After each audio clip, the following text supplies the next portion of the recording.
Welcome to day 28 of fat loss series. ಇವತ್ತು ಸೋಮವಾರ ಬೇಗನೆ ಎದ್ದು ಫ್ರೆಶ್ ಅಪ್ ಆಗಿ ಒಂದು ಗ್ಲಾಸ್ ಬಿಸಿನೀರು ಕುಡಿದು ಜಿಮ್ಮಿಗೆ ಹೋದೆ.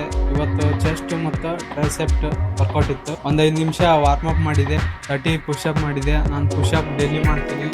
ಯಾಕಪ್ಪ ಅಂದ್ರೆ ಪುಷಪ್ ಮಾಡಕಂದ್ರೆ ನನ್ಗೆ ಭಾಳ ಇಷ್ಟ. ಪುಷಪ್ ಆದ್ಮೇಲೆ ಚೆಸ್ಟ್ ಪ್ರೆಸ್ ಮಷೀನ್ ಮಾಡಿದೆ 30 kg ವೇಟ್ ಹಾಕಿ. ಇದಾದ್ಮೇಲೆ ಬಾರ್ಬೆಲ್ ಫ್ಲಾಟ್ ಬೆಂಚ್ ಪ್ರೆಸ್ ಮಾಡಿದೆ 50 kg weight. Next barbell incline bench press ಮಾಡಿದೆ 50 kg weight. Next standing table chest press ಮಾಡಿದೆ 10 kg weight. Next chest workout ಮುಗಿಸಿ ಬೈಸೆಪ್ ವರ್ಕೌಟ್ ರೀಸೆಟ್ ಕೇಬಲ್ ಶುರು ಮಾಡಿದೆ 5 kg 25 kg weight ಹಾಕಿ. Next dumbbell over head extension ಮಾಡಿದೆ. Next skull crusher ಮಾಡಿ workout complete ಮಾಡಿ. ಇದು ಇವತ್ತಿನ ಪೋಸ್ ನೋಡ್ರಿ.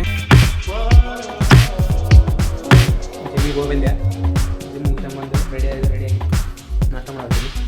ನಾಷ್ಟ ಏನಪ್ಪ ಅಂದ್ರೆ ಓಟ್ಸು ನಾಷ್ಟ ಮಾಡಿ ಆಫೀಸ್ಗೆ ಹೋಗ್ಬೇಕು.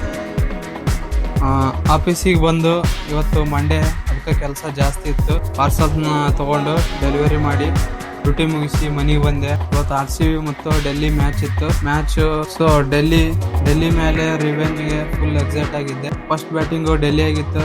ಬರಬರನ ವಿಕೆಟ್ ಮೇಲೆ ವಿಕೆಟ್ ತೆಗಿಯಕತ್ತಿದ್ರು. ಓವರ್ಗೆ ಒಂದೆರಡು ವಿಕೆಟ್ ಬೀಳಾಕತ್ತಿದ್ರು. ನಾನು ಅನ್ಕೊಂಡೆ ಪವರ್ ಪ್ಲೇದಾಗ ಎಲ್ಲರೂ ಆಲ್ ಔಟ್ ಹಾಕಾರಂತಂದು ನಮ್ 49 ರೆಕಾರ್ಡ್ ಬ್ರೇಕ್ ಮಾಡ್ತಾರಂತ ಅನ್ಕೊಂಡಿದ್ದೆ. ಅದ್ರ ಬ್ರೇಕ್ ಆಗ್ಲಿಲ್ಲ. ಕಡೆಯಕ್ಕೆ 75ಕ್ಕೆ ಆಲ್ ಔಟ್ ಆದ್ರ. ನಮ್ ಬ್ಯಾಟ್ಸ್ಮನ್ ಗಳು ಬ್ಯಾಟಿಂಗ್ ಬಂದು ಪವರ್ ಪ್ಲೇದಾಗ ಮ್ಯಾಚ್ ಮುಗಿಸಿದ್ರು. ಇದು ಒಂಥರ ಹೈಲೈಟ್ಸ್ ನೋಡ್ದಂಗ ಆಗಿತ್ತು ಇವತ್ತ. ಸೊ ಇವತ್ತಿನ ಡೇ ಫುಲ್ ಮಜಾ ಇತ್ತು. ಸೊ ಸಿಗೋಣ ನೆಕ್ಸ್ಟ್ ಬ್ಲಾಗ್ ದಲ್ಲಿ. ಬಾಯ್.